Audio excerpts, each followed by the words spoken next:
वरहमतुल्लाहि वबरकातुहू।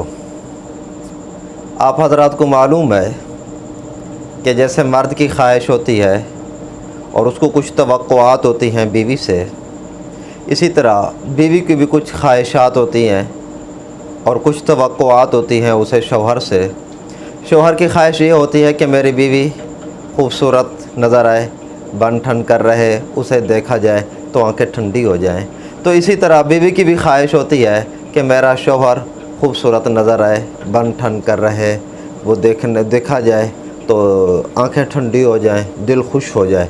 तो बीवी की ख्वाहिश होती है मर्द के मामले में कि वो अपने जिस्म के बाल मूड ले, साफ़ कर ले, जिस्म पर बाल नज़र ना हों। तो इसका क्या हुक्म है? तो मैं थोड़ी सी तफसील अर्ज़ कर देता हूँ कि भाई देखिए कि जिस्म के 3 तरह के बाल हैं जिस्म पर। एक ये है कि शरीयत ने जिसके मूंडने का, काटने का, साफ़ करने का हुक्म दिया है कि 40 दिन में कम अज़ कम 1 मरतबा काटना वाजिब है। वो ज़ेर नाफ बाल हैं और बगल के बाल हैं। और कुछ शरीयत जिस्म के बाल कुछ ऐसे हैं कि शरीयत ने उनका काटना हराम करार दिया है एक मखसूस मक़दार में। वो है दाढ़ी के बाल, कि दाढ़ी के जो बाल हैं इनका मूंडना, इनका काटना एक मखसूस मक़दार से नीचे के हद तक ये शरीयत ने नाजायज़ और हराम करार दिया है। अब इसके अलावा के जो बाल हैं, इसी तरह दाढ़ी के साथ साथ ये चीज़ें भी आ जाती हैं।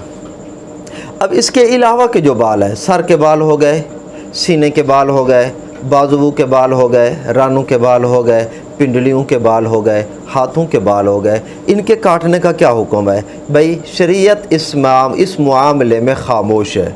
ना शरीयत ने काटने का हुक्म दिया है और ना ही ना काटने का हुक्म दिया है। लिहाजा ये आदमी के अपने ऊपर मुनहसर है। काटना चाहे तो भी कोई हरज नहीं, ना काटे तो भी कोई हरज नहीं।